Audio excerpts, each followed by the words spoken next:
My dear FOWODE sisters, ladies and gentlemen, and my sister Winnie, if she is there, who has been telling me about FOWODE. But I'm so sorry that I was not able to be with you today.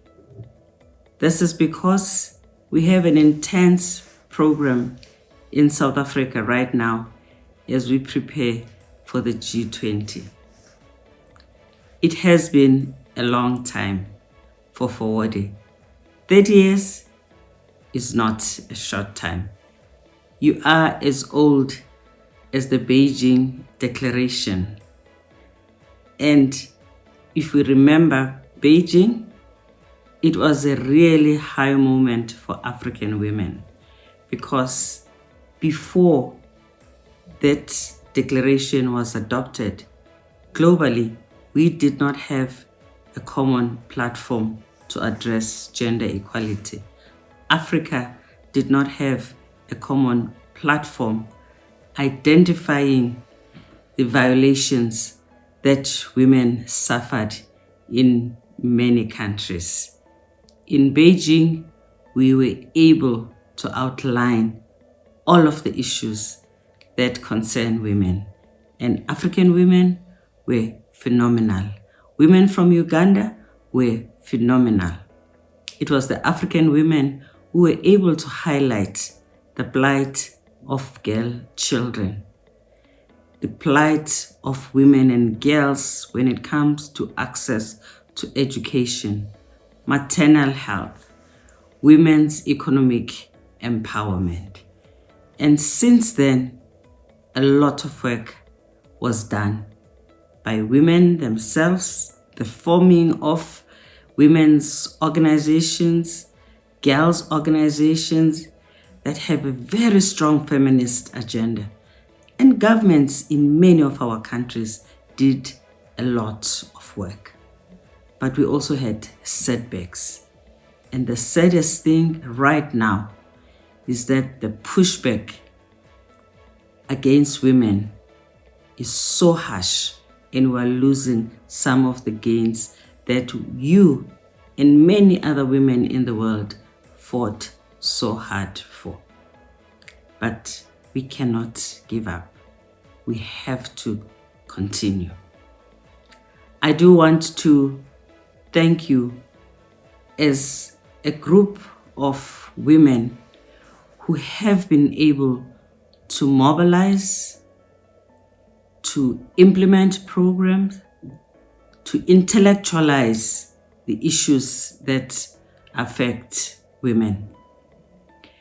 Women's agenda thrives positively when we have an ecosystem that is positive when you consider all other rights that are normally violated, such as the violation of rights of older people, of disabled people, the rights of people of different sexual orientation, the rights of children, racial discrimination.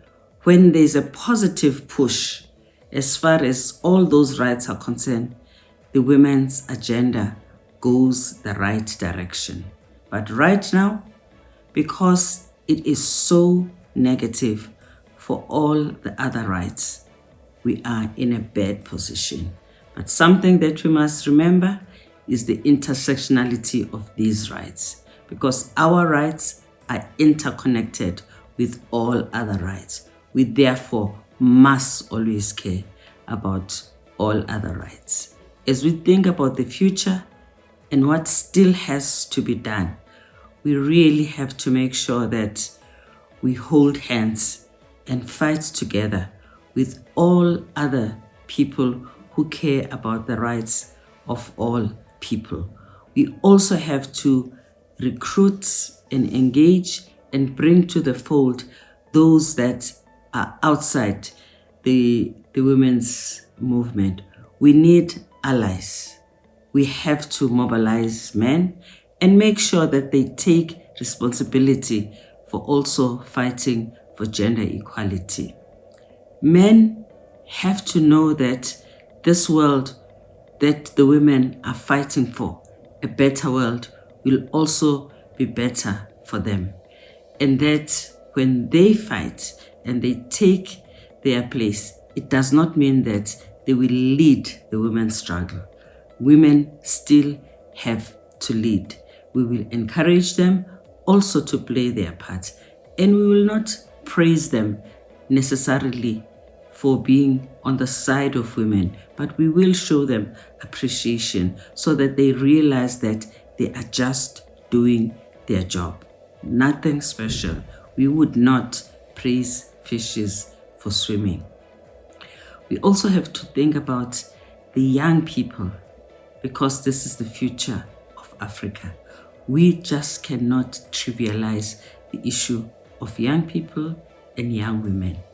In particular, girls.